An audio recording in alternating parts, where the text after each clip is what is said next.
Sometimes a man believes his heart has frozen solid, that no warmth will ever reach it again. Buck Rawlins had lived alone on his mountain for 8 years, speaking only to his dog and the wind. One winter night, his dog started barking at the door like something was wrong. Buck opened it to find a woman collapsed in the snow, nearly frozen to death. He brought her inside and nursed her back to health. As she got stronger, he learned she was running from dangerous men with guns and bad intentions. Buck thought he was done caring about anyone, but this woman was changing that. What secrets was she hiding that would turn his quiet life upside down? Before we jump back in, tell us where you're tuning in from, and if this story touches you, make sure you're subscribed, because tomorrow I've saved something extra special for you. The cabin sat 11,000 feet above the valley floor, where the air bit sharp and clean, and winter held dominion for 8 months of the year. Buck Rawlins, he had built it himself, with timber he'd felled and stones he'd hauled from the creek bed, back when his hands were steadier and his reasons for isolation fresher. Now, at 58, he moved through his morning routine with the measured precision of a man who'd learned that survival demanded consistency. The coffee pot sat on the wood stove, black as tar and twice as strong. Buck poured himself a cup and stood at the single window that faced east, watching the sun creep over the peaks like honey poured slow over granite. Bristle, his red heeler, stretched and yawned from his place by the fire, then padded over to nose at Buck's leg. "Morning, old friend," Buck murmured, scratching behind the dog's ears. At 12 years old, Bristle was showing his age grey around the muzzle, slower to rise, but still sharp-eyed and devoted. The dog had been his only companion since Sarah passed, and before that, since he'd come back from the war, with too many ghosts and not enough peace, the foes. Cabin was sparse but well kept. A single room with a sleeping area curtained off in the corner, a kitchen that consisted of the wood stove and a hand-built counter, and a sitting area with 2 chairs Buck had whittled from pine during the long winter of '87. Shelves lined one wall, filled with books he'd read and reread: Thoreau, Emerson, some Louis L'Amour westerns, and a few volumes of poetry Sarah had loved. On the mantel above the fireplace sat a daguerreotype of a woman with kind eyes and greying hair, and beside it a cavalry saber that hadn't seen daylight in years. Buck had been a scout for the army back when the frontier still had teeth. He'd ridden with men whose names were whispered in saloons and sung in ballads, tracking through territory where a wrong turn meant death and a right one meant living to see another sunrise. The pay had been good, the work honest in its own brutal way, but the cost had been higher than he'd understood at the time. Sarah had waited for him, tending the small farm they'd started in the valley below. She'd waited through the Apache campaigns, through the winter when he'd been trapped behind enemy lines for 3 months, through the fever that nearly took him in. 78. She'd waited until consumption took her instead, leaving Buck with a grief so deep it felt like drowning. He'd sold the farm the day after the funeral and climbed this mountain with nothing but Bristle, his tools, and a determination to live quietly with his memories. The townsfolk below, what few remained in Cedar Ridge, thought he'd lost his mind. Maybe he had for a while. But the mountain had taught him that solitude wasn't madness, it was clarity. The nearest neighbor lived 20 miles down the winding trail that Buck had cut himself, and the town sat another 15 miles beyond that. In winter, when the snows came heavy, he might not see another human soul for months. He preferred it that way. People brought complications, expectations, reminders of a world that had moved on without him. His days followed a rhythm as steady as the seasons. Dawn brought coffee and planning.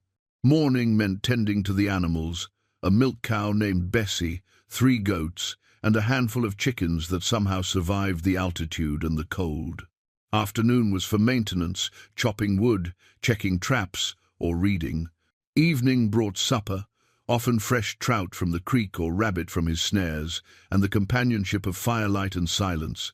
Buck had learned to read the weather like scripture, to predict storms days in advance by the way the wind shifted or how the animals behaved.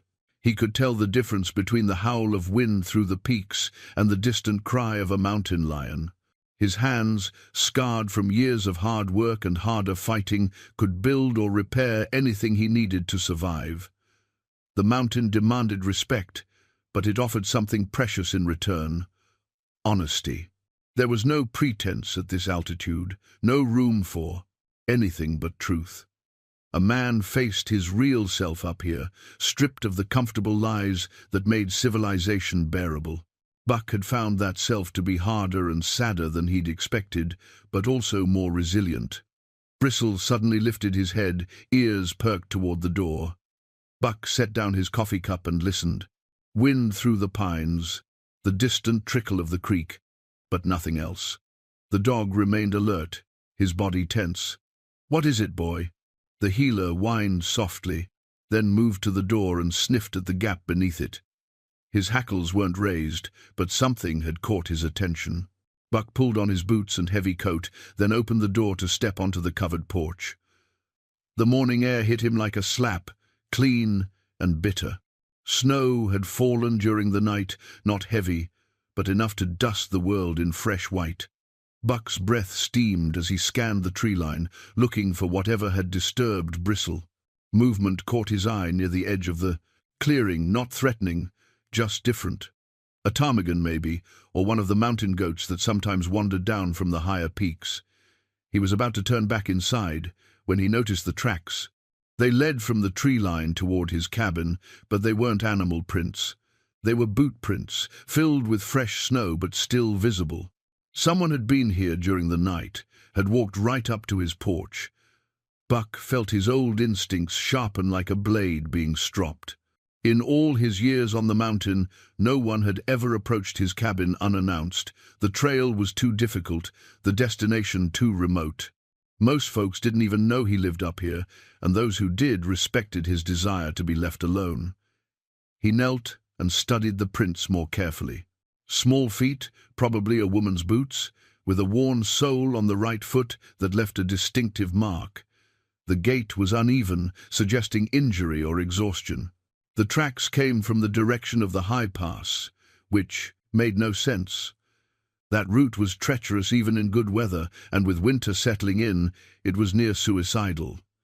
Bristle had followed him outside and was now sniffing at the tracks with intense interest. The dog looked up at Buck with an expression that seemed almost urgent, as if trying to communicate something important. "Well, old boy, looks like we had a visitor." Buck followed the tracks around the cabin, noting how they wandered, suggesting disorientation. Near the back corner, he found where the person had sat or fallen, leaving a depression in the snow. There were dark spots nearby, blood, he realized with a start. The tracks resumed, circling back toward the tree line, but they were even more erratic now. Whoever had been here was hurt, lost, and probably desperate. Buck's practical side told him to stay out of it. Mountain folk learned early that other people's troubles had a way of becoming your troubles if you weren't careful. But another part of him, a part he'd thought buried with Sarah, stirred with concern. Someone was out there in the wilderness, injured and alone, and winter was coming down hard. He might be a hermit, but he wasn't heartless. Buck went back inside and gathered his supplies: rifle, rope, medical kit, and a flask of whiskey for warmth or antiseptic. He left food and water for his animals, banked the fire, and laced up his heaviest boots. Bristle watched these preparations with obvious excitement, tail wagging. The dog loved any excuse for adventure, even in his old age. "Come on, boy. Let's go see who's been calling on us." The tracks led into the timber, winding between massive pines and overfallen logs. Buck moved carefully, reading the story written in the snow. The person had stumbled frequently, caught themselves on trees, rested often. This wasn't someone fleeing in panic. This was someone at the end of their strength. After an hour of tracking, he found her. She sat propped against a boulder, eyes closed, breathing shallow. Her dark hair was matted with snow and ice, her lips blue with cold.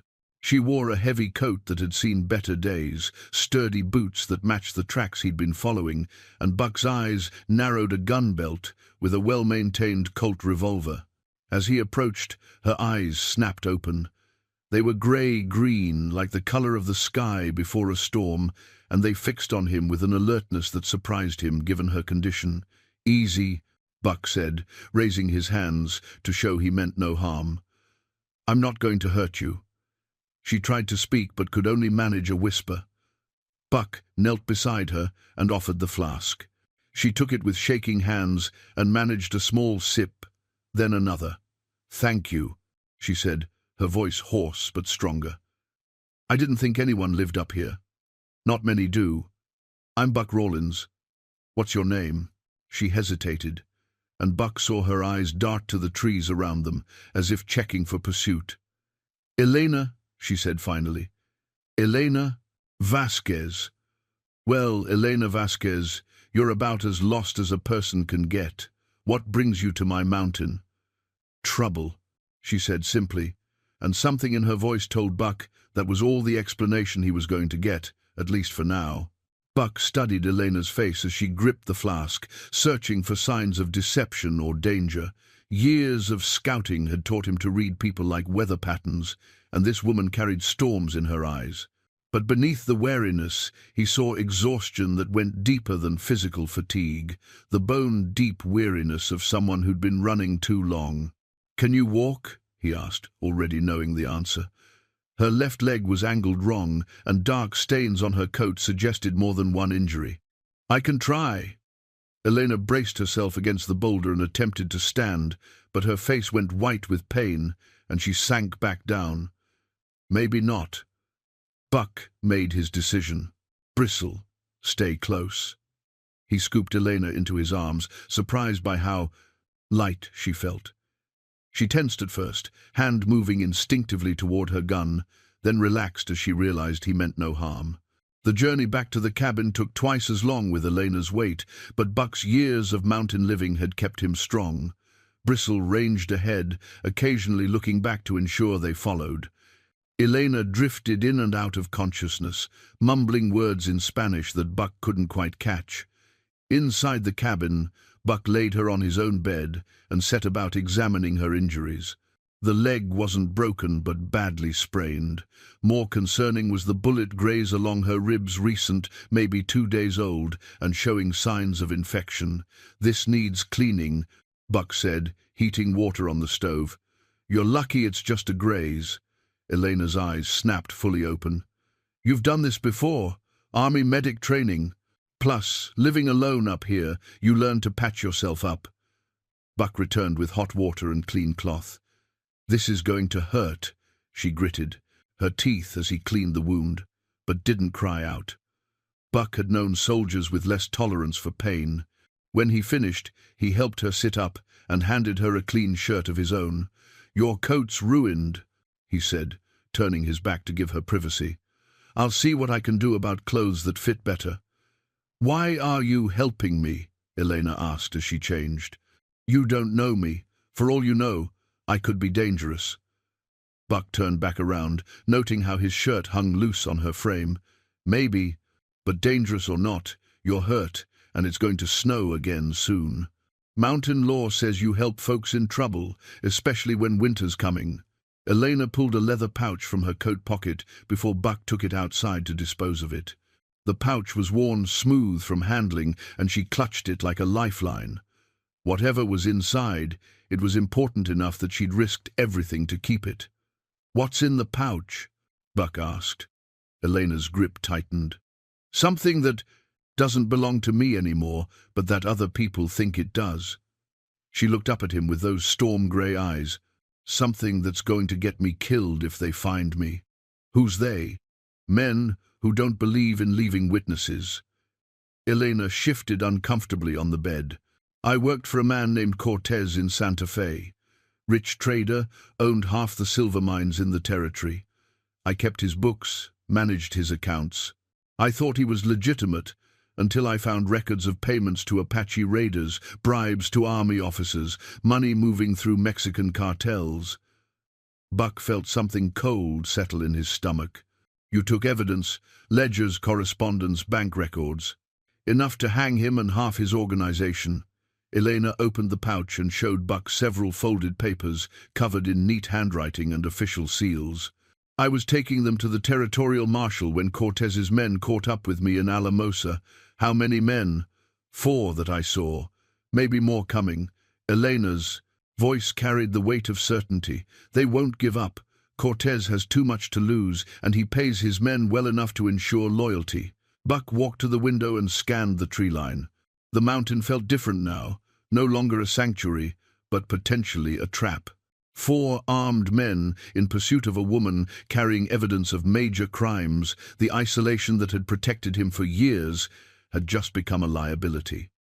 How long since you lost them? 2 days? Maybe 3? I've been moving at night, hiding during the day, but I'm slowing down, and they know this country better than I do. Elena tried to stand again, wincing. I need to keep moving. If they find me here, they'll kill us both. In your condition, you wouldn't make it a mile down the mountain. Buck turned from the window. Those men tracking you, what kind of men are they? The kind that enjoy their work too much. Elena's voice carried bitter experience. Diego Morales leads them. Former Rurales officer, kicked out for brutality. He's smart, patient, and he doesn't quit. Buck felt old instincts stirring, memories of tracking and being tracked across hostile territory. What weapons do they carry? Rifles? Pistols? Diego has a new Winchester repeater. They travel light, move fast. Elena watched Buck's face carefully. You're thinking like a soldier. Was a soldier? Long time ago. Buck moved to his rifle rack and checked the loads in his Spencer repeater. If they're good trackers, they'll find this place eventually. Snow won't hide it forever. Then I need to go. Elena struggled to sit up straighter. I won't bring this fight to your door. Too late for that. Buck's voice carried a finality that surprised him. Soon as I brought you inside, I took sides. Elena studied his face, seeing something there that made her relax slightly. You don't owe me anything. Maybe not, but I owe it to myself to finish what I start. Buck moved around the cabin, his movements taking on the efficiency of a man preparing for war. Besides, been a long time since I had a real fight. Outside, Bristle began barking, not his usual alert bark, but the sharp, aggressive sound he made when strangers approached. Buck moved to the window and saw them immediately. 4 riders emerging from the tree line, spread out in a loose formation that spoke of military training. They found us, Elena whispered, her hand moving to her gun. Buck studied the approaching men through the window. Even at a distance, he could see they moved with the confidence of predators who'd cornered their prey. The leader, Diego, presumably was a large man with a dark beard, sitting his horse with easy grace. The others flanked him, rifles ready but not yet raised. They're not rushing, Buck observed. They know you're hurt. Figure we're trapped up here. We are trapped. Buck smiled, for the first time since finding Elena, and she saw something in his expression that was both reassuring and slightly frightening. Miss Vasquez, you've never been trapped with a man who knows these mountains like I do. He moved to the mantel and took down the cavalry saber, strapping it to his waist with practiced ease. The weight felt familiar, comfortable, like greeting an old friend. What are you doing? Elena asked. Something I should have done years ago. Buck checked his rifle one more time, then moved toward the door. Getting back in the fight. The riders had stopped about 100 yards from the cabin, just at the edge of rifle range. Diego raised his hand, and Buck could hear his voice carry across the snow. We know you're in there, Elena. Come out, and we'll make it quick. Stay hidden, and we'll burn you out. Buck stepped onto his porch, rifle held casually but ready. Bristle stood beside him, hackles raised, a low growl rumbling in his throat. You boys are trespassing, Buck called out. I suggest you turn around and head back down the mountain. Diego laughed, the sound carrying clearly in the thin air. Old man, you don't want any part of this. Just give us the woman and we'll leave you be. Can't do that. Buck's voice was steady, conversational. She's under my protection now. The four riders exchanged glances, and Buck could see them reassessing the situation. They'd expected to corner a frightened woman, not face a man who spoke with the quiet confidence of someone who'd been in similar situations before. "Your funeral, viejo," Diego called back, using a Spanish word that Buck understood perfectly. But as the riders began to spread out for an assault, Buck felt something he hadn't experienced in years. The sharp, clear focus of impending combat, and beneath it, the unexpected warmth of having someone worth fighting for again. Buck backed into the cabin, keeping his rifle trained on the riders as they began their approach. His mind raced through tactical possibilities, mapping the terrain he knew by heart against. The threat closing in. "Can you shoot?" he asked Elena, without taking his eyes off the window. "Well enough." Elena had managed to sit up, her Colt in hand despite her injuries. "But there are four of them. I've faced worse odds." Buck moved to his weapons cache, a wooden box he kept hidden beneath loose floorboards. Inside lay items he hadn't touched in years: extra ammunition, a pair of Army-issue Colt pistols, and a leather-wrapped bundle containing throwing knives from his scouting days. The first shot shattered the window glass, sending shards across the cabin floor. Buck had anticipated it, already moving toward the back wall, where he'd cut a firing port years ago, just in case. The hole was barely visible from outside, disguised as a knot in the log wall. "They're testing our response," Buck explained, settling into position. "Diego's smart. He'll probe our defenses before committing to a full assault." Another shot rang out, this one aimed at the front door. The heavy oak held, but Buck could hear the bullet embed deep in the wood. Through his firing port, he could see two riders had dismounted and were using trees for cover, while the other two remained mounted, ready to flank or retreat. "There," Buck whispered, lining up his shot. One of the dismounted men had exposed too much shoulder while aiming. Buck's Spencer spoke once, and the man spun away from his tree, clutching his arm and cursing in Spanish. "First blood to us," Buck said with grim satisfaction. "Now they know we have teeth." Elena watched him work with growing amazement. The gentle mountain hermit who'd bandaged her wounds had transformed into something harder, more dangerous. His movements were economical, precise, like a craftsman who'd perfected his trade through years of practice. "You weren't just any soldier," she observed. "Scout for the 5th Cavalry, tracked Apache war parties across half of Arizona territory." Buck reloaded smoothly, eyes never leaving his firing port. "Learned to think like them, fight like them." Diego's voice carried across the clearing. "Miguel, how bad?" "Through and through," came the pained reply. "Still got use of the arm." Buck noted the tactical discussion, filing away information about their leadership structure and casualty response. These weren't common bandits. They moved and communicated like military men. A new voice called out, younger and more reckless than Diego's. "Let me burn them out, Jefe. I can get close enough to throw a torch."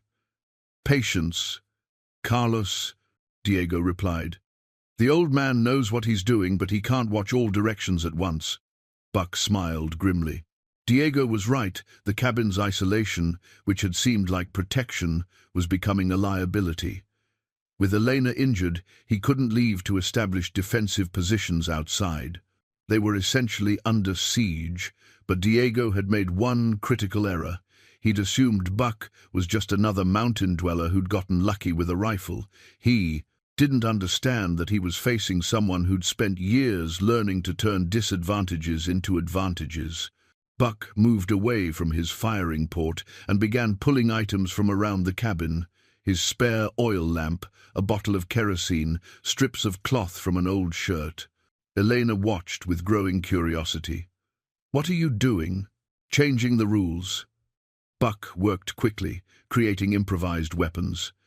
"They think they have us pinned down, but this cabin has more secrets than they know about.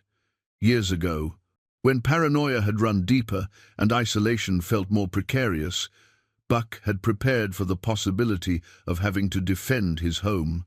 Hidden throughout the cabin were advantages only he knew about.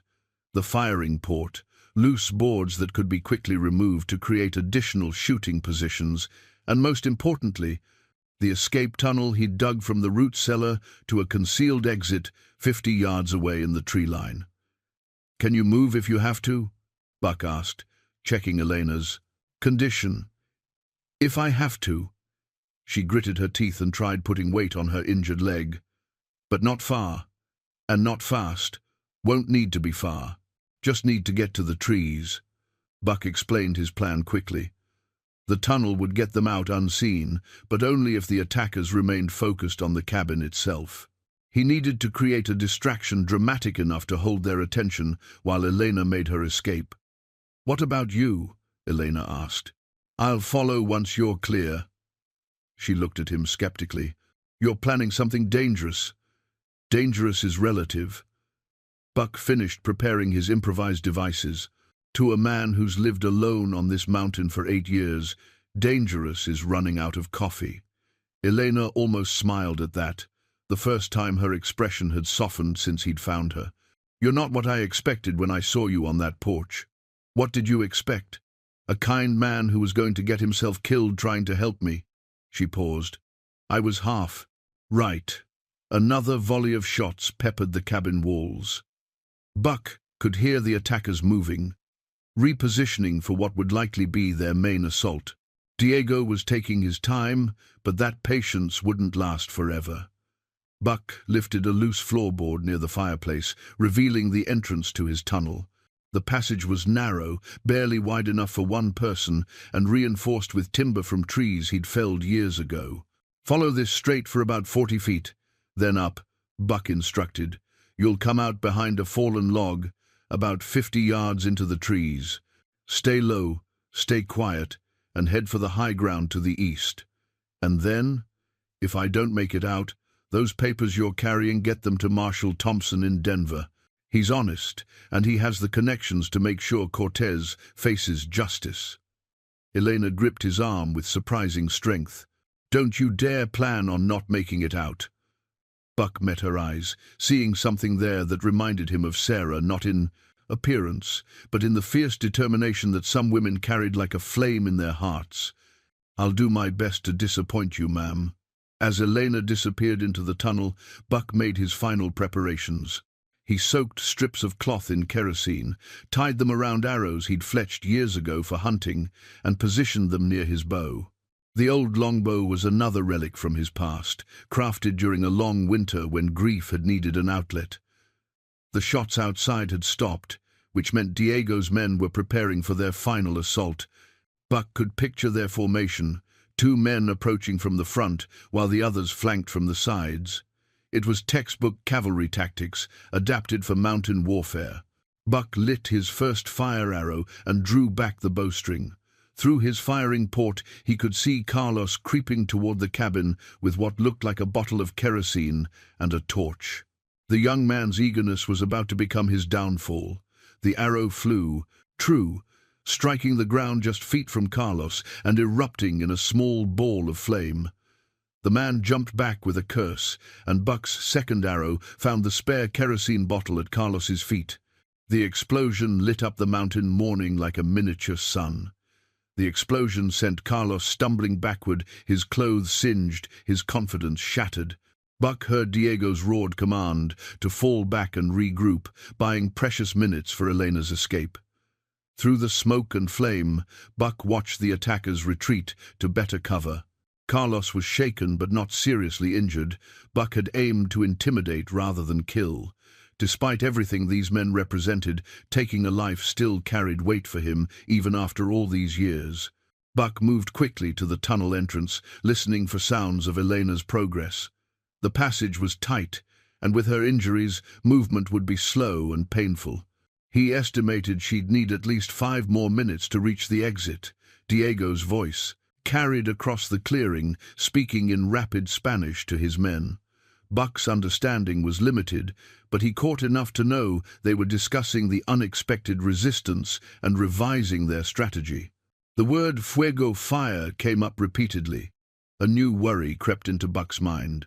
If they decided to simply burn him out from a distance, Elena might still be in the tunnel when smoke began filling the passage. He needed to keep their attention focused on direct assault rather than siege tactics. Buck selected another fire arrow and aimed for a pile of dry brush near where he'd seen Miguel take cover. The arrow struck and caught immediately, creating a wall of flame between the wounded gunman and his companions.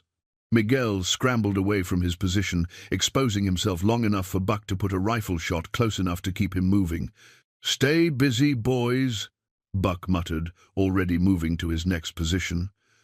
The cabin had 3 more firing ports, each carefully disguised and positioned to cover different approaches. Buck had spent years perfecting these defenses during long winter evenings when memories of Sarah grew too heavy to bear. What had begun as a distraction from grief had become a fortress. A rifle cracked outside, the bullet splintering wood near Buck's head. Through the smoke and flames, he could see a muzzle flash from behind a large pine. Diego had positioned himself well, using the distraction of the fires to advance his own position. Buck waited, patient as winter, for the next shot. When it came, he was ready. His Spencer answered immediately, bark flying from the pine where Diego sheltered. No cry of pain, but Buck heard the distinctive sound of a man throwing himself sideways to avoid follow-up shots. The tunnel should be clear by now. Buck glanced toward the entrance, fighting the urge to follow immediately. Elena needed time to find cover in the tree line before he abandoned the cabin's defenses. If he emerged too soon, the attackers might spot her movement and realize they'd been outflanked. A crash from the front of the cabin announced a new assault. Someone was attacking the door with an axe, probably Carlos, trying to redeem himself after the fire arrow incident. Buck could hear wood splintering under repeated blows. Buck abandoned stealth and moved to the front window, exposing himself to rifle fire from outside. Through the broken glass, he could see Carlos working frantically with the axe, his back to the window. The young man's position was protected from the other firing ports, but not from direct frontal assault. "Carlos!" Buck called out. The axe work stopped, and the young man spun toward the window, hand moving toward his pistol. "Your boss didn't tell you about windows." Buck's rifle spoke once, and Carlos dove away from the door, clutching his leg. Not a killing shot, but enough to remove him from the immediate fight. Buck was already moving when return fire from Diego and the remaining gunman shattered what remained of the window. Time was running short, the cabin was becoming untenable, and Elena had been given all the head start he could provide. Buck gathered his essential gear, rifle, ammunition, his father's pocket watch, and the small tintype of Sarah from his bedside table. Everything else could burn. He paused at the tunnel entrance, listening to the chaos outside. Carlos was cursing steadily in Spanish, Miguel was calling for covering fire, and Diego was shouting orders with the frustrated tone of a commander whose simple plan had become complicated. Buck smiled grimly and dropped into the tunnel. The passage was cramped and dark, barely wide enough for his shoulders. Elena had left traces of her passage, a few drops of blood on the earthen floor, disturbed dirt where she'd struggled with her injured leg.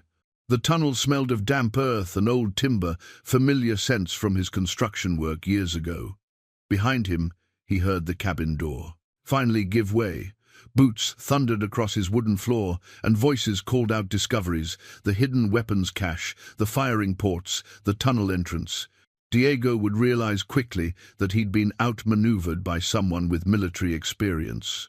Buck emerged from the tunnel behind the fallen log Elena had used for cover. Fresh tracks in the snow led away toward higher ground, exactly as he'd instructed. She was moving slowly but steadily, and more importantly, she was moving smart, using available cover, avoiding open ground, choosing routes that would be difficult to track. From his concealed position, Buck could see the cabin clearly. Smoke was beginning to rise from inside, whether from knocked-over lamps or deliberate arson, he couldn't tell. Diego and 2 of his men were examining the tunnel entrance, while Carlos sat against a tree, binding his wounded leg. The tactical situation had shifted dramatically. Instead of being besieged defenders, Buck and Elena were now the Hunters. His knowledge of the mountain terrain gave them significant advantages, and Diego's men were operating in unfamiliar territory. But Elena's injuries limited their options. They couldn't simply disappear into the wilderness. She needed medical attention and rest.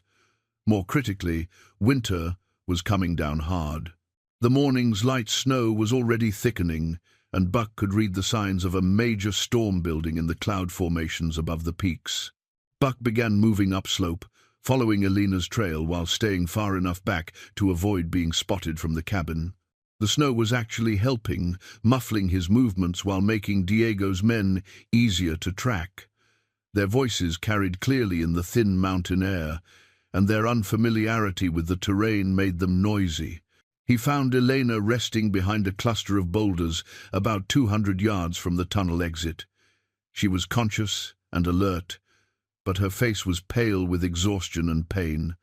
Snow had begun collecting in her dark hair. "How long do we have?" she whispered as Buck settled beside her. "Not long. They'll figure out our route soon enough." Buck studied the terrain above them, planning their next move. "There's an old mine shaft about half a mile up this ridge, abandoned since the 72nds, but the main tunnel is still sound. We can hole up there until the storm passes."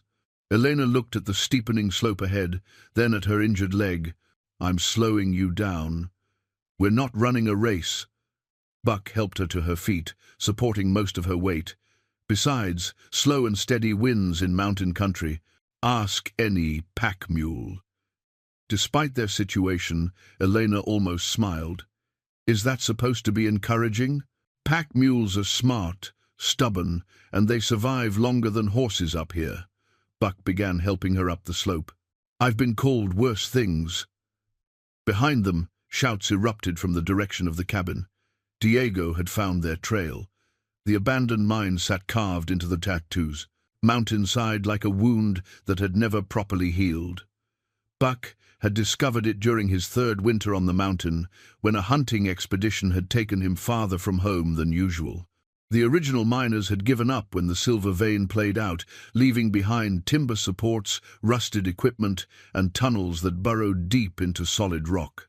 Buck helped Elena into the main tunnel, grateful for the shelter from the increasing snowfall. The entrance was partially concealed by fallen rocks and overgrown brush, nature's way of reclaiming what men had abandoned. Inside, the air was cool but dry, and the sound of their breathing echoed softly off stone walls. "How deep does it go?" Elena asked, settling against a timber support with visible relief.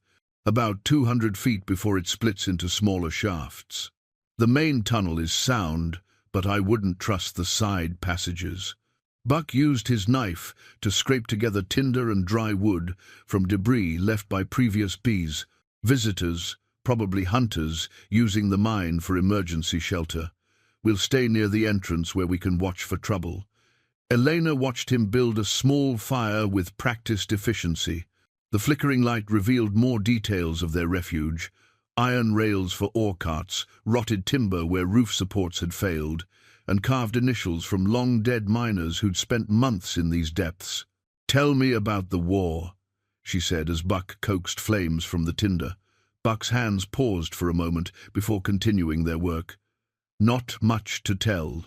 Young man's foolishness dressed up as patriotism. You were a scout. That's not the same as being just another soldier." "No, it wasn't." Buck fed larger pieces of wood to the growing fire. "Scouts worked alone, mostly, sometimes in pairs. We'd ride out ahead of the main force, looking for trouble before it found us. Apache were the finest guerrilla fighters in the world. They could disappear into country you'd swear couldn't hide. A rabbit." Elena pulled her knees up to her chest, both for warmth and to ease the pain in her injured leg. "Is that where you learned to think like you do? Always planning escape routes, backup plans?" "Partly. But losing Sarah taught me more about survival than any war ever could." Buck's voice carried a weight that made Elena look at him more carefully. "When someone you love dies, you learn that safety is mostly illusion. The only real security comes from being able to adapt when everything falls apart." The fire caught properly, casting dancing shadows on the tunnel walls. Buck arranged stones around it to contain the flames and reflect heat back toward them. The simple domestic action felt strange after the morning's violence. "How long were you married?" Elena asked softly. 15 years. Met her when I was 22, fresh out of the army and full of ideas about making my fortune in silver mining. Buck smiled at the memory. She was teaching school in a little town called Bitter Creek. Smartest woman I'd ever met, and brave enough to marry a man who didn't know the difference between love and infatuation. "And she taught you the difference?" Every day. Buck pulled out his pocket watch, a brass timepiece worn smooth by years of handling. This was her father's. "She gave it to me on our wedding day, said it would help me remember to come home on time." Elena studied his face in the firelight, seeing layers of grief and memory she hadn't noticed before. "You must have loved her very much." "Still do. Death doesn't change that, just makes it harder to carry." Outside, the wind was picking up, driving snow against the mine entrance with increasing force. Buck listened to the sound, reading the storm's intensity with the same skill he'd used to track Elena's pursuers. "How long will this last?" Elena asked, following his gaze toward the entrance. "Through the night, probably into tomorrow. Mountain storms move fast but hit hard." Buck checked his rifle, ensuring no snow had gotten into the mechanism, "which is good for us. Diego's men aren't equipped for extended cold weather operations. They might go back down the mountain." "Maybe, but Diego doesn't strike me as the type to give up easily. More likely they'll find shelter and wait for the storm to pass." Buck met her eyes across the fire. "Which gives us time to plan our next move." Elena pulled the leather pouch from her shirt, holding it like a talisman. "These papers, they're not just evidence of what Cortez has done. They're records of planned operations, including something big scheduled for next month." "What kind of operation?" "Arms smuggling. A shipment of stolen military weapons heading south to revolutionary forces in Mexico. The transaction is worth more than most people see in a lifetime." Elena opened the pouch and showed Buck several pages covered with detailed notes and figures. "If this goes through, Cortez will have enough money and political connections to become untouchable." Buck studied the papers by firelight, his military experience helping him understand the implications. "These weapon specifications, that's current army inventory. Someone with high-level access is involved. Colonel Marcus Webb at Fort Carson. He's been selling surplus weapons for years, using Cortez as his middleman." Elena pointed to a series of coded transactions. "The beauty of the scheme is that the weapons are reported as damaged or lost during training exercises. On paper, they've been properly disposed of. And in reality, they're sitting in a warehouse in Santa Fe, waiting for transport south." Elena's voice carried bitter satisfaction. "Along with detailed records of every transaction, every payoff, every name involved in the conspiracy." Buck understood now why Diego had been so persistent. These papers represented more than evidence of past crimes. They could prevent future ones and implicate people powerful enough to make life very difficult for anyone who crossed them. The territorial marshal, can he be trusted with something this big? Marshal Thompson has a reputation for honesty, but he's also a practical man. He'll want corroboration, independent evidence. Elena rewrapped the papers carefully. "The problem is that most of the evidence is in that Santa Fe warehouse, and Cortez will have moved it by now. Maybe not all of it." Buck fed another piece of wood to the fire, his mind working through possibilities. Men like Cortez get overconfident. They start believing their own success makes them invulnerable. "You're thinking of something specific?" "I'm thinking that Christmas is 3 weeks away. Traditional time for military units to transfer surplus equipment before the New Year's inventory. If Webb is planning one last big score before you expose him, he'll want to move fast." Elena studied Buck's face, seeing the tactical mind that had served him well as an army scout. "You're suggesting we try to stop the shipment?" "I'm suggesting we gather enough evidence to make your papers impossible to ignore." Buck met her gaze steadily. But that would mean going back down the mountain, into Cortez's territory, with a half-dead woman slowing you down, with a partner who knows Cortez's operation better than anyone. Buck's voice carried conviction that surprised even him. Elena, I've spent 8 years hiding from life up here. Maybe it's time I rejoined it. The wind howled outside their shelter, but inside the old mine, warmed by fire and possibility, both of them began to believe that survival might not be their only option. The storm raged through the night with the fury that only mountain weather could summon. Buck woke several times to tend the fire, listening to the wind's voice change as it carved new patterns through the peaks. Each time he rose, he found Elena watching him with those grey-green eyes, alert despite her exhaustion. "Can't sleep?" he asked during one of these midnight moments. "Too much thinking." Elena shifted position carefully, favoring her injured leg. "I keep wondering if we're making the right choice. Having second thoughts about going after Cortez. Having second thoughts about getting you killed for my cause." Elena's voice carried the weight of someone who'd seen too many good people pay for her decisions. "I worked for him for 2 years, Buck. I know how he thinks, how he operates. He doesn't just eliminate threats, he destroys them completely." Buck fed another piece of wood to the fire, watching sparks dance upward into the tunnel's darkness. "You think I don't understand what I'm getting into? I think you're a good man who's been alone too long, and maybe you're confusing helping me with finding a reason to live again." Elena's words were gentle but direct. "There's a difference between the two." Buck was quiet for a long moment, considering her observation. Outside, the wind moaned through the mine entrance like a voice calling from far away. "You're probably right," he admitted finally. "Been so long since I had something worth fighting for, I might not know the difference anymore. That's what scares me.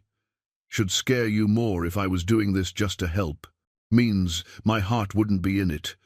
Buck met her gaze across the fire.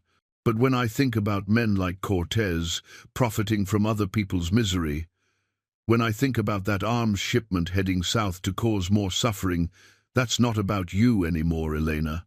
That's about who I used to be before I hid up here."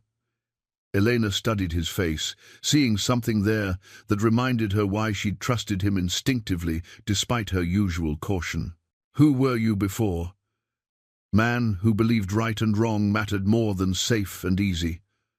Buck pulled out the tintype of Sarah, holding it so the firelight caught her face. "Sarah used to say I had an oversized sense of justice, said it would get me in trouble someday." Was she right? "She was right about most things." Buck tucked the photograph away. "But she also said that trouble was better than regret, and spending the rest of my life wondering what if would be worse than any danger I might face." Elena was quiet for several minutes, absorbing the implications of his words. When she spoke again, her voice carried a different quality, not the desperate gratitude of someone being rescued, but the careful consideration of a partner evaluating a shared mission. "If we do this, it has to be smart. Cortez has resources, connections, men willing to kill without question." Elena pulled the papers from her pouch again, studying them by firelight. "But he also has weaknesses. He's vain, territorial, and he trusts the wrong people. Tell me about his operation." 3 main components: the legitimate trading business that serves as cover, the smuggling network that moves contraband, and the enforcement arm that eliminates problems. Elena traced connections between names on her documents. Diego leads the enforcers, but he reports to Cortez's lieutenant, a man named Vasquez. No relation, despite the name. Ramon Vasquez used to be a cavalry officer before he went bad. Buck felt something cold settle in his stomach. Ramon Vasquez? Tall man, scar along his jaw, always wore his hair long. Elena looked up sharply. "You know him?" "Served under him briefly during the Apache campaigns. He was a good officer, then smart, brave, cared about his men." Buck's voice carried disappointment more than anger. What happened to him? Same thing that happens to a lot of men when they discover how much money they can make by abandoning their principles. Elena's tone was matter of fact, but Buck heard the underlying sadness. He's been Cortez's right hand for 3 years now, handles the military connections, coordinates with Webb at Fort Carson.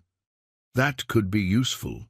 Old soldiers sometimes remember their loyalty to former comrades. Or it could get you killed faster. Elena leaned forward, her expression serious. Buck, these aren't men who'll be swayed by appeals to honor or shared history. They've chosen their path, and they've profited from it too long to turn back now. Buck nodded, accepting her assessment. Then we don't try to convert them. We outsmart them. How? By using their strengths against them. Military men think in patterns, follow protocols. If we can predict their responses, we can stay ahead of them. Buck began sketching in the dirt with a stick, drawing rough maps from memory. Cortez's warehouse in Santa Fe, what kind of security? Guards, but not many. The real security comes from location and anonymity. It's in the warehouse district. Looks like any other storage facility. Unless you know what to look for, you'd never identify it as anything special.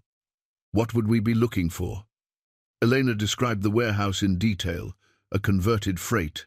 Building on the east side of town, usually guarded by 2 men during the day and 4 at night.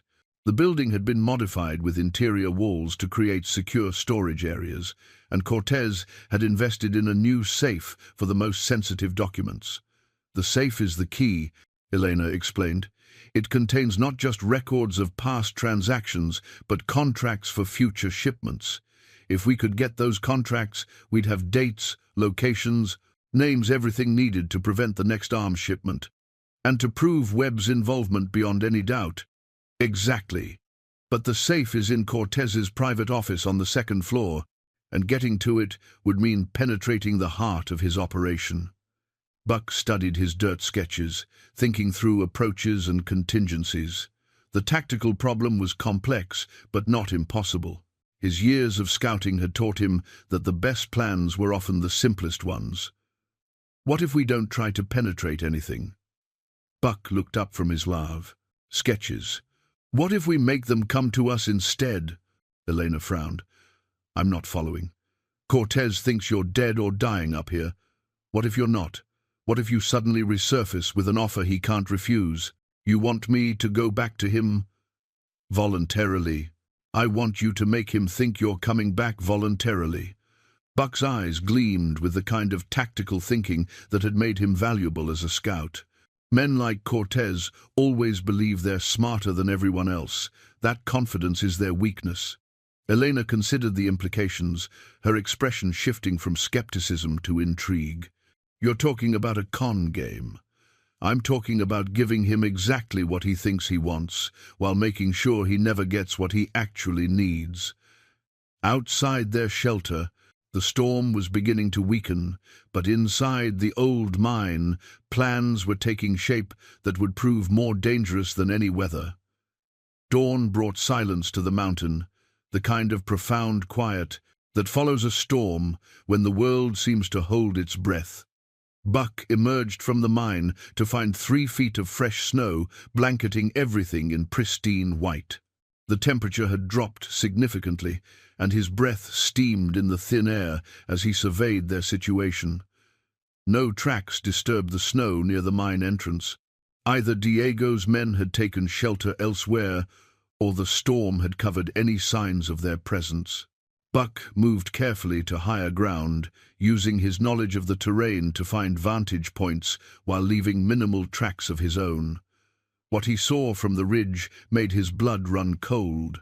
Smoke rose from the direction of his cabin, not the thin wisp of a banked fire, but the thick, black column of a structure burning completely. Diego had torched everything Buck owned, destroying 8 years of careful preparation and accumulated memories in a gesture of pure spite. But that wasn't what worried him most. Through his scope, Buck could see movement in the Tenor valley below. Not 4 riders, but 8. Diego had been reinforced during the night, probably by men who'd ridden up from the valley despite the storm. Cortez wasn't taking any chances with Elena's recapture. Buck studied the new arrivals carefully, noting their equipment and organization. These weren't more enforcers, they moved with the precision of trained soldiers, real cavalry, not former soldiers turned outlaw. That meant Cortez had called in favors from active military personnel, which suggested the conspiracy reached higher than even Elena suspected. Buck worked his way back to the mine, his mind racing through implications. 8 mounted men in winter gear, properly equipped for mountain operations, led by someone who knew enough about military tactics to coordinate with Diego's local knowledge. This wasn't a pursuit anymore, it was a full-scale military operation. Elena looked up as he entered the mine, reading his expression immediately. How bad? Worse than bad. They've got reinforcements, military reinforcements. Buck settled beside the fire, accepting the coffee Elena had managed to brew in a battered pot left behind by previous mine visitors. 8 men total, and they're not planning to leave until they find you. Elena's face went pale. Military? Are you certain? Moved like cavalry, equipped like cavalry. Either active duty or very recently discharged. Buck described what he'd observed, watching Elena's expression grow increasingly troubled. Someone with significant influence ordered them up here. Colonel Webb, Elena's voice was barely a whisper. If he's committed active troops to this operation, it means the arms shipment is more important than I thought. Or you know more than you realize. Elena pulled out her papers again, studying them with new urgency. I focused on the financial records, the obvious corruption, but if Webb is willing to risk court-martial by using active soldiers for personal business, she stopped, her eyes widening as she focused on a particular document. Buck, look at this. She handed him a page covered with technical specifications and delivery schedules. Buck's military experience helped him decipher the coded language, but what he read made him whistle low. These aren't surplus weapons, he said slowly. These are current issue, state-of-the-art munitions, including the new Gatling guns the Army just acquired. Elena's finger traced a line of inventory numbers. And something else, experimental ammunition designed for those guns.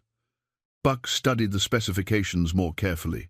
The ammunition described was unlike anything he'd encountered during his service, armor-piercing rounds designed to penetrate fortified positions, incendiary shells that could devastate infantry formations, explosive projectiles that would make conventional artillery obsolete.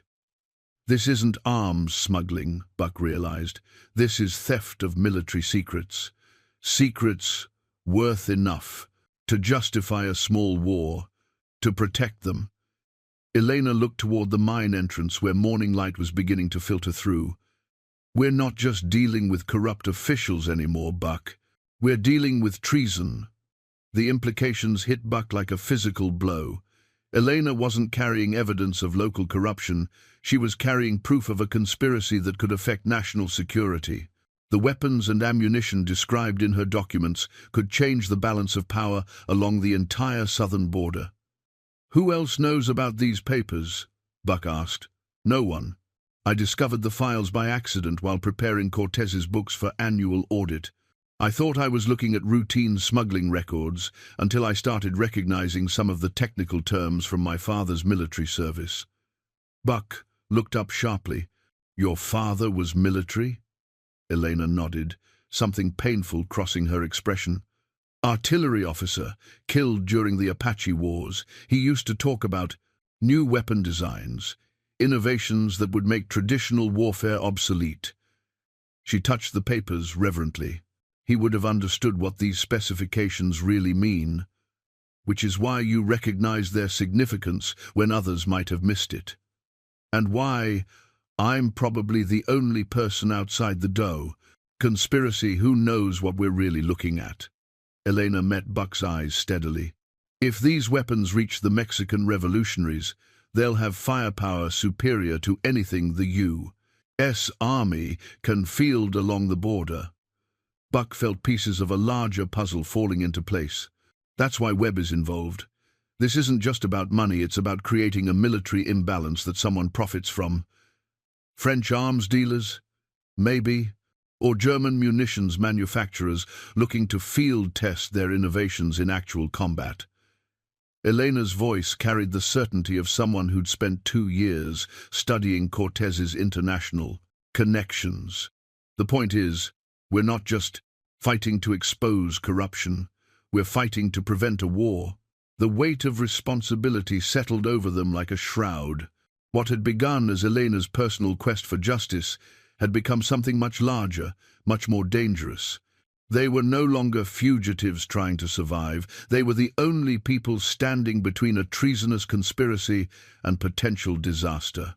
8 armed men, military trained, with orders to eliminate us at any cost, Buck summarized grimly. And our only advantage is that they think they're hunting a wounded woman and an old hermit. Are those good odds? Buck smiled, the expression carrying none of the warmth she'd grown accustomed to seeing. This was the smile of a man who'd faced impossible odds before and learned to find opportunity in apparent defeat. Elena, in my experience, the best odds come when your enemies underestimate what you're really capable of. He moved to the mine entrance and studied the terrain with the practiced eye of someone planning an ambush. The fresh snow would work in their favor, making the soldiers' approach visible from a distance while providing concealment for defenders who knew how to use it. They'll come up the main trail, Buck said, more to himself than to Elena. Military thinking: take the most direct route, use superior firepower to overcome resistance, and we'll be ready for them. Buck turned back to face her, and Elena saw something in his expression that made her understand why Apache war parties had learned to fear men like him. No, Buck said quietly. We'll be gone, but they'll wish we were still here by the time they realize what we've really done to them. Outside, the mountain waited in pristine silence, about to become a battlefield where the stakes were higher than either Buck or Elena had imagined when they first took shelter together from the storm. Buck spent the next hour moving like a ghost through the snow-covered terrain, setting his trap with the methodical precision of a master craftsman. Years of mountain living had taught him to work with the land rather than against it, and now he applied those lessons to warfare. Elena watched from the mine entrance as Buck positioned carefully selected rocks, arranged fallen branches, and created what appeared to be random disturbances in the snow. To untrained eyes, his work would look like natural winter damage. To Buck, each element was part of an intricate plan designed to channel their enemies exactly where he wanted them. The avalanche chutes, Buck explained when he returned to the mine, breathing hard from exertion in the thin air. This whole ridge is unstable after heavy snowfall. All it needs is the right kind of encouragement. Elena studied the slope above them with new understanding. What she'd seen as merely difficult terrain, Buck recognized as a weapon waiting to be triggered. You're going to bring the mountain down on them. Part of it, enough to convince them we died in the slide while giving us cover to escape down the backside. Buck pulled out his pocket watch, checking the time against the position of the sun. They'll be here within 2 hours, moving slow because of the snow and their unfamiliarity with the terrain. What about Diego? He knows these mountains. Diego knows the main trails, the obvious routes. He doesn't know the hidden paths, the old mining tracks, the places only someone who's lived here for years would discover. Buck shouldered his pack, now loaded with essential supplies, salvaged from the mine's abandoned equipment. That's our advantage. Elena tested her injured leg, pleased to find the swelling had reduced during the night. She was still far from full mobility, but the combination of rest and Buck's field medicine had restored enough function to make travel possible. Where are we headed? Cedar Ridge first, to send word to Marshal Thompson about what we've discovered. Then Santa Fe, to finish what you started. Buck helped Elena secure her own pack, distributing weight to account for her injury. But first, We need to make sure Diego's friends get the message that this mountain belongs to people who know how to defend it. They left the mine through a concealed exit Buck had discovered during his initial exploration, a natural chimney that led to the surface 50 yards from the main entrance. The climb was difficult for Elena, but Buck's patient assistance and her own determination got them to the top without serious incident. From their new position, they could see the approaching soldiers spread out in tactical formation along the main trail. Buck studied them through his scope, noting their equipment and movement patterns. Professional military, no question, but they were operating in unfamiliar terrain during conditions they hadn't trained for. "The leader's a captain," Buck observed, handing Elena the scope. "See the way the others defer to him? And that's standard army. Winter gear, not the improvised equipment mercenaries would carry." Elena watched the soldiers advance, feeling a chill that had nothing to do with the mountain air. Active duty cavalry, hunting civilians on American soil. Webb's influence reaches higher than we thought. Or lower. Could be the captain doesn't know what he's really doing here. Buck began his final preparations, checking the positioning of ropes and charges he'd set earlier. Military men follow orders. Doesn't mean they understand the bigger picture. The soldiers reached the mine entrance sooner than Buck had anticipated. Their mountain training might be limited, but their physical conditioning was excellent. Diego led them directly to the main tunnel, his local knowledge proving valuable despite Buck's hopes otherwise. "Now," Buck whispered, triggering the first phase of his plan. The explosion wasn't large, just enough to collapse the tunnel entrance and send a rumble through the mountainside that could be felt rather than heard. Snow began to shift on the slopes above, small slides that would grow larger as they gained momentum. The soldiers reacted with military precision, taking cover and establishing a perimeter while their captain assessed the situation. But their response, though tactically sound, positioned them exactly where Buck wanted them. "Second charge," Buck murmured, activating a carefully placed explosive that brought down a section of cliff face above the soldiers' position. The avalanche that followed was modest by mountain standards, not the devastating wall of snow and ice that could bury entire towns, but a focused slide that crashed down the slope with unstoppable force. The soldiers scattered, some managing to reach safety, while others disappeared beneath tons of moving snow. Elena gripped Buck's arm as they watched the disaster unfold. "How many?" "Not many," Buck said quietly. "Enough to convince the survivors that we didn't make it out, but not enough to make me lose sleep." He helped Elena to her feet, already moving toward their escape route. "Military training teaches you to survive situations like this. Most of them will dig themselves out." They began their descent down the mountain's backside, using trails that existed more in Buck's memory than in any visible form. The route was treacherous, requiring careful navigation around hidden crevices and unstable rock formations, but it offered something invaluable: complete concealment from pursuit. "How long until they realize we're not buried under that avalanche?" Elena asked as they paused to rest beside a frozen stream. "Day or two, maybe longer.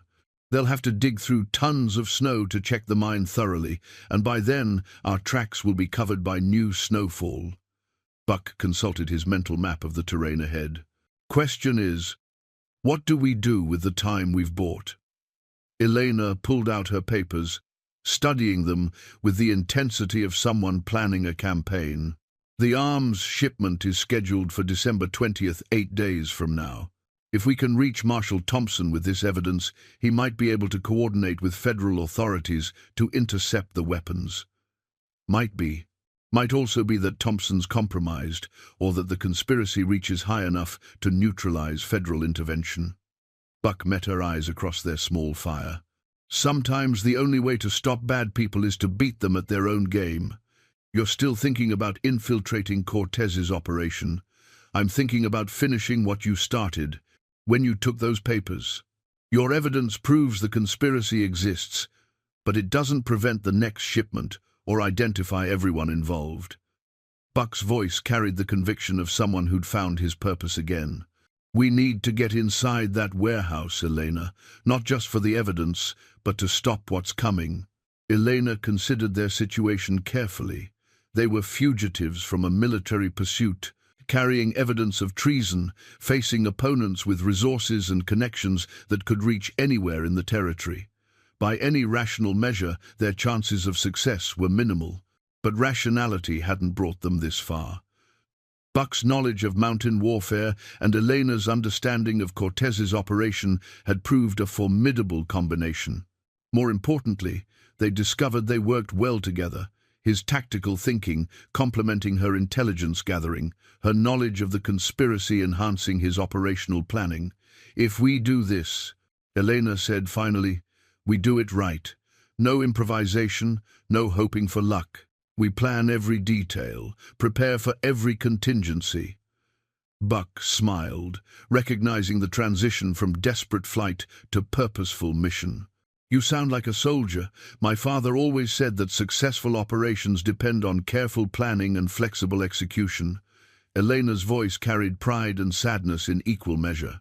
"Guess it's time I found out if he was right." As evening approached, they began detailed planning for what would either be their greatest success or their final mistake. Behind them, the mountain held its secrets. Ahead lay the dangerous world of men who traded in death and called it business. But between the mountain's wisdom and their shared determination, Buck and Elena began to believe they might just be capable of stopping something terrible from happening. 3 days later, Buck and Elena crouched in the shadows behind Cortez's warehouse, watching the guard rotation with the patience of predators studying prey. The journey down from the mountain had been arduous, but successful. No signs of pursuit, no indication that anyone suspected they'd survived the avalanche. Santa Fe bustled with pre-Christmas activity, providing perfect cover for 2 people who needed to blend into crowds. Buck had traded his mountain clothes for the worn garments of a traveling craftsman, while Elena had transformed herself back into the respectable bookkeeper she'd once been. To casual observers, they appeared to be exactly what they claimed, a couple seeking seasonal work in the territorial capital.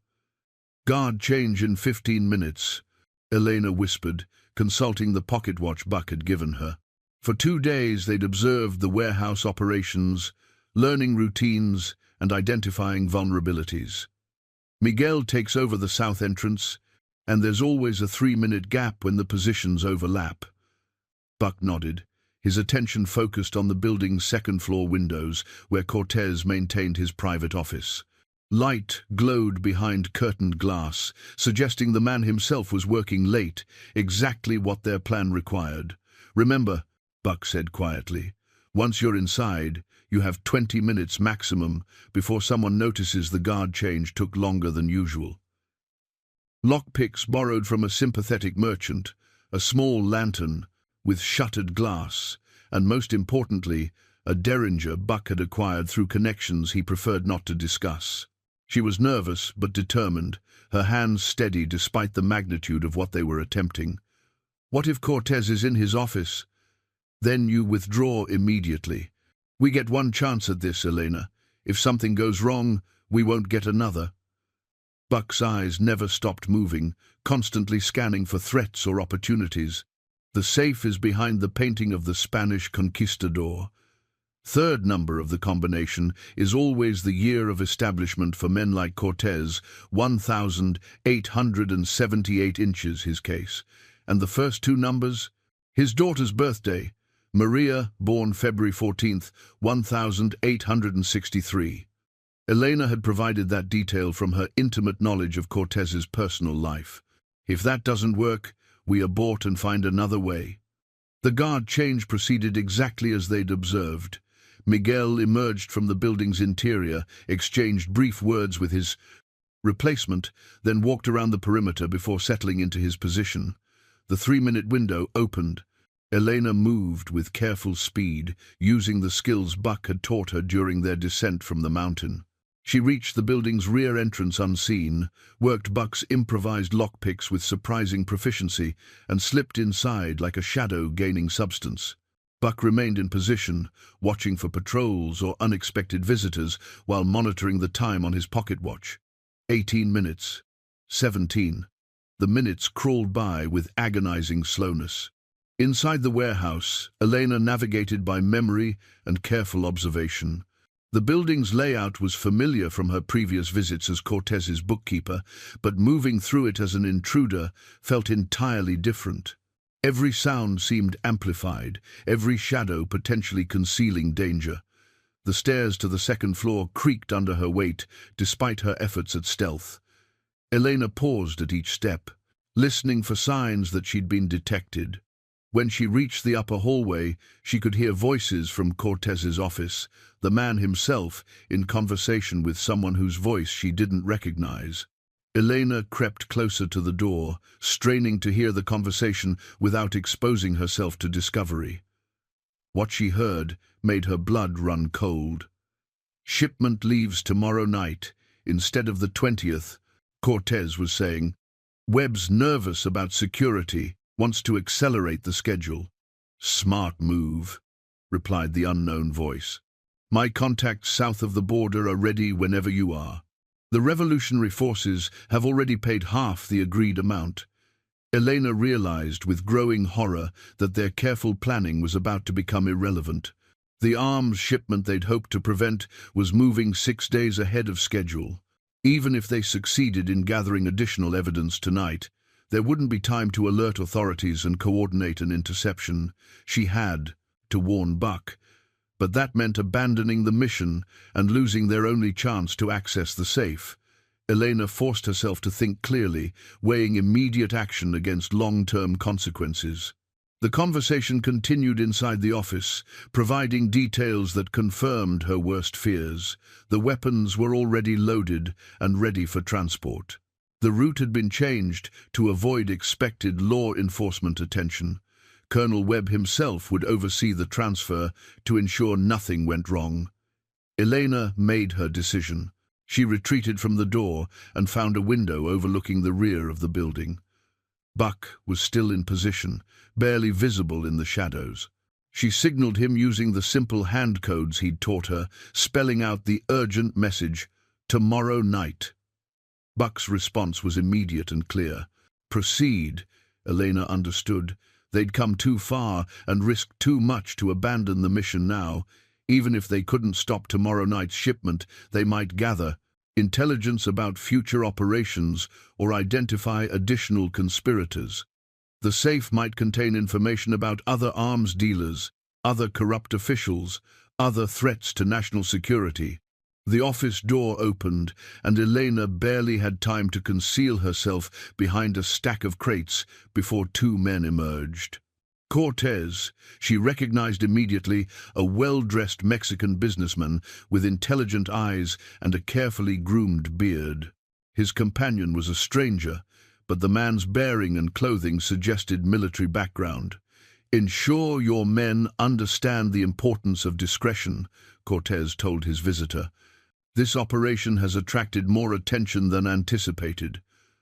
"The woman and her protector are dead," the military man replied confidently. "Captain Morrison confirmed the avalanche buried them completely." Elena felt a chill of recognition. Morrison, she'd heard that name in her father's war stories. A young lieutenant who'd served with distinction against the Apache. And he was involved in this conspiracy, it meant the corruption reached deep into the Army's command structure. The two men descended the stairs, their conversation fading as they moved toward the warehouse floor. Elena waited until she was certain they'd left the building before approaching Cortez's office door. The lock was more sophisticated than she'd expected, but Buck's improvised picks proved equal to the challenge.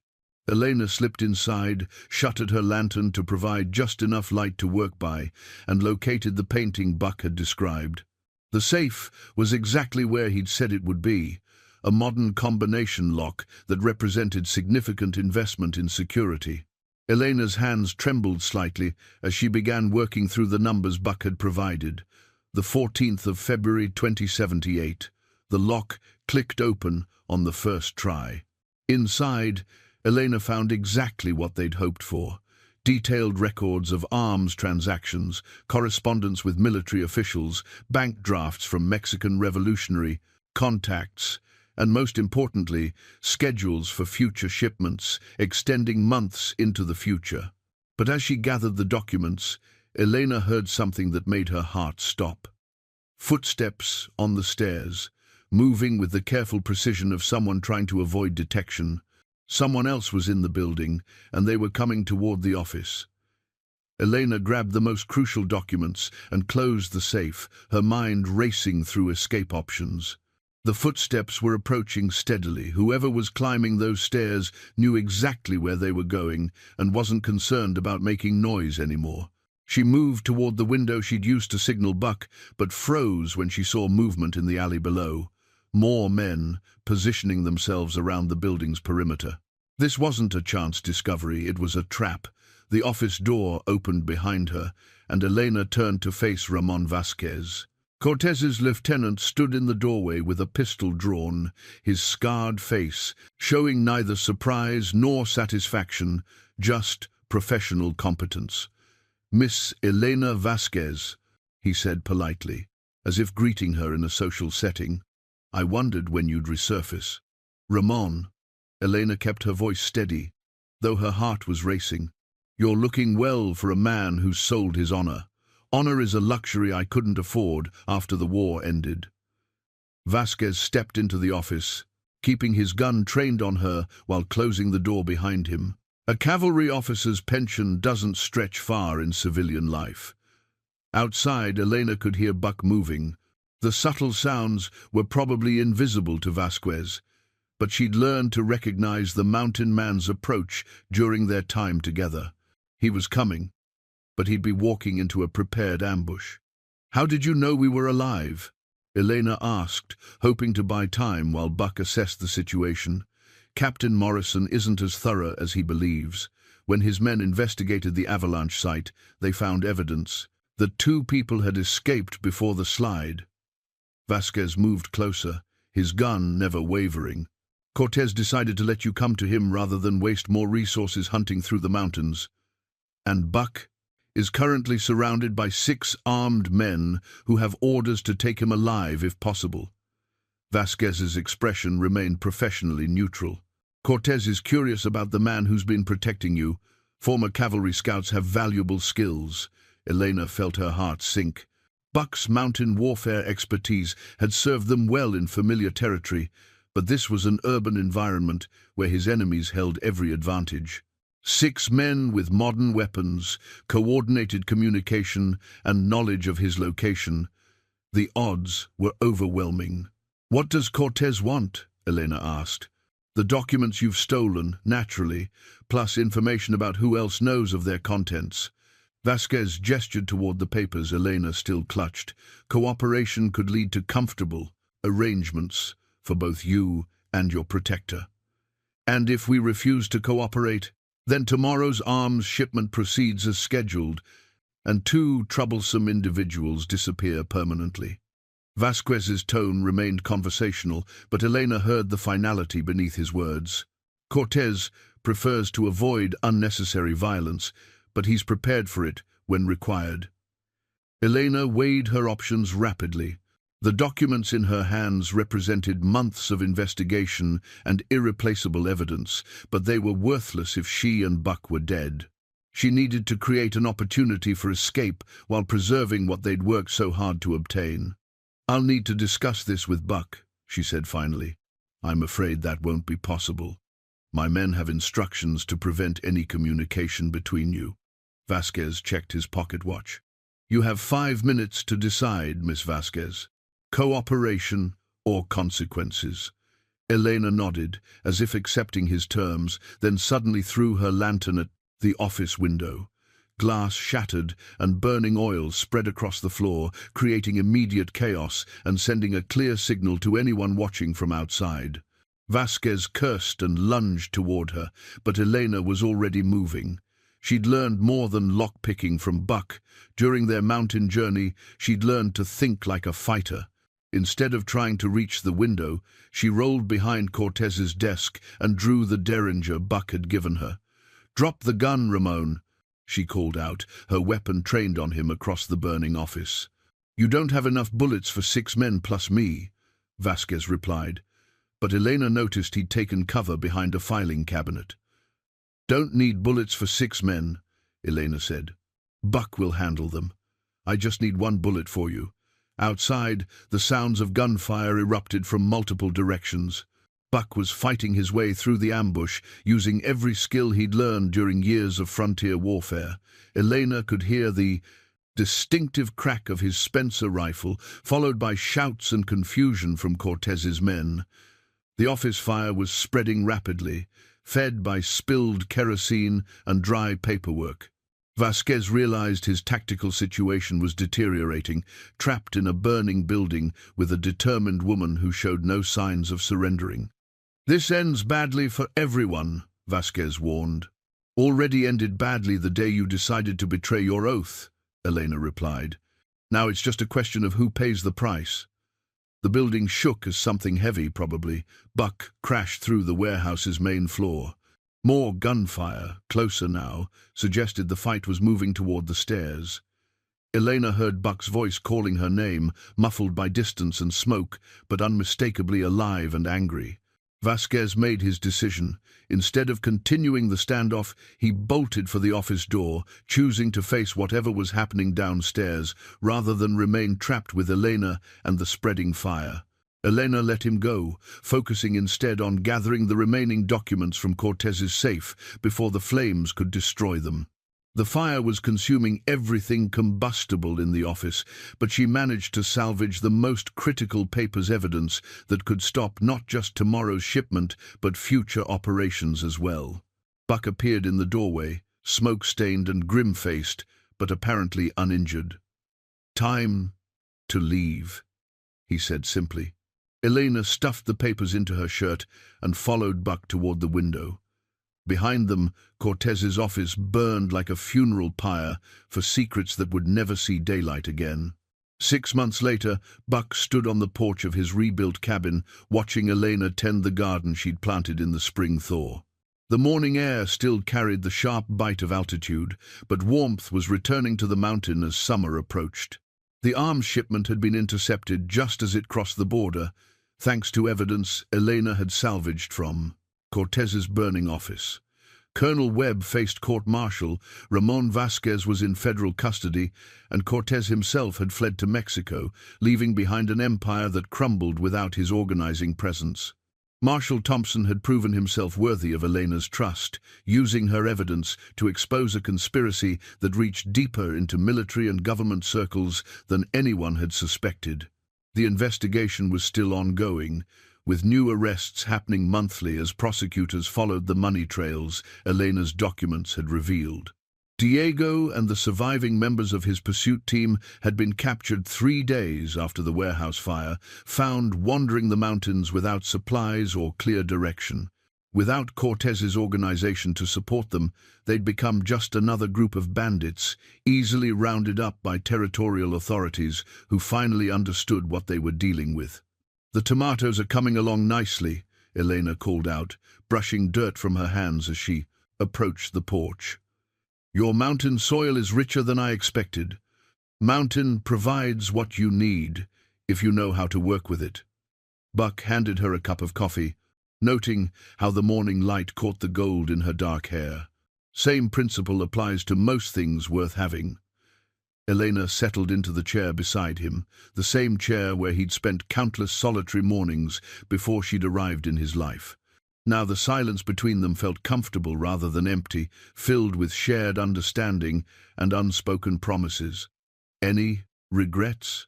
she asked, a question they'd discussed several times since deciding to build a life together on the mountain. "About leaving civilization behind again?" "None whatsoever." Buck smiled, watching Bristle chase a chipmunk through the timber. The old dog had recovered his vitality since Elena's arrival, as if her presence had reminded him that life held pleasures beyond mere survival. "What about you? Miss the excitement of city life?" "The excitement nearly got us killed. I prefer mountain excitement, weather, wildlife, wondering if the roof will hold through another winter." Elena reached over and took his hand, her fingers intertwining with his calloused ones. Besides, I've discovered I like waking up next to someone who thinks a dangerous day involves checking the trap lines. Buck laughed, a sound that had become more frequent as the months passed. Elena's presence had restored something he'd thought permanently lost when Sarah died. Not a replacement for what he'd had before, but something new and equally precious. Marshal Thompson's letter arrived yesterday, Elena said, pulling a folded paper from her pocket. The final prosecutions are scheduled for next month. He wants us to testify in Denver. Long trip for an old mountain man. Worth it to see justice done properly. Elena studied his face carefully. Unless you're having second thoughts about leaving the mountain again. Buck considered the question seriously. Their previous journey to civilization had been necessary, but uncomfortable. Too many people, too much noise, too many reminders of why he'd chosen isolation originally. But testifying would complete what Elena had started when she first took those damning papers from Cortez's office. We'll go, he decided. Finish what we started, then come back where we belong. Elena smiled, the expression carrying relief and affection in equal measure. I was hoping you'd say that. Thompson also mentioned something about a reward from the federal government recognition for exposing the arms smuggling conspiracy. Money? Money, and something called a civilian commendation for service to national security. Elena's voice carried pride, mixed with amusement. Apparently, stopping a potential border war qualifies as noteworthy achievement. Buck shook his head, marveling at how life could change so completely in such a short time. A year ago, his greatest concern had been whether winter supplies would last until spring. Now he was being honored by the federal government for preventing international incidents. What would your father think? Buck asked, knowing Elena still struggled with memories of her military father. He'd be proud, I think, not just of stopping the conspiracy, but of finding someone worth fighting beside. Elena's voice softened with emotion. He always said the best soldiers weren't the ones who fought hardest, but the ones who knew what they were fighting for. Buck understood the compliment and the deeper meaning behind it. Elena had found her own war to fight, her own cause worth risking everything to defend. That she'd chosen to fight it beside him was a gift he'd never expected and didn't take lightly. The sound of hoofbeats interrupted their conversation. A rider was approaching on the main trail, moving at the steady pace of someone familiar with mountain travel. Buck recognized the horse before he could clearly see. The rider, Marshal Thompson himself, making the long journey up from Cedar Ridge. Expecting company? Elena asked, noting how Buck's hand instinctively moved toward his rifle. Not expecting, but not surprised either. Buck relaxed as he confirmed the rider's identity. Thompson mentioned he might visit before the trials begin. The marshal reached their cabin, looking trail-worn but determined. He was older than Buck had expected from their previous correspondence, a weathered man in his 50s with intelligent eyes and the careful bearing of someone accustomed to dealing with dangerous people. Mr. Rawlins, Miss Vasquez, Thompson said, dismounting and approaching their porch with obvious respect. I hope you don't mind the unannounced visit. Any friend of justice is welcome here, Elena replied, offering him coffee and a place to rest. Thompson accepted both gratefully, settling into their circle with the ease of a man comfortable in wilderness settings. I came to discuss the trials, but also to make you an offer. Buck and Elena exchanged glances, both curious about what kind of offer would bring a federal marshal up a mountain personally. The investigation into the arms smuggling conspiracy has revealed similar operations in other territories, Thompson explained. Networks of corrupt officials, military personnel selling weapons to hostile forces, criminal organizations with international connections. The federal government is establishing a special investigation unit to address these threats. Sounds like important work, Buck said carefully. It is, and it requires people with very specific skills, knowledge of frontier territories, ability to operate independently in hostile environments. experience with both military tactics and criminal investigation. Thompson met their eyes steadily. People like you. Elena felt her heart race with unexpected excitement. You're offering us jobs. I'm offering you the chance to serve your country in a way that uses everything you've learned.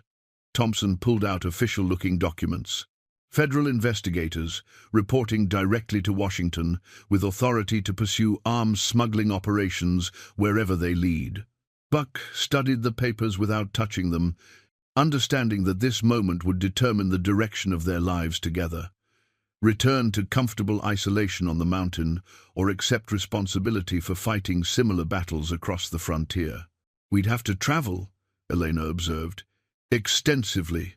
Montana Territory, Dakota, Colorado, Arizona, anywhere, illegal arms trafficking threatens national security. Thompson's voice carried conviction that this work mattered.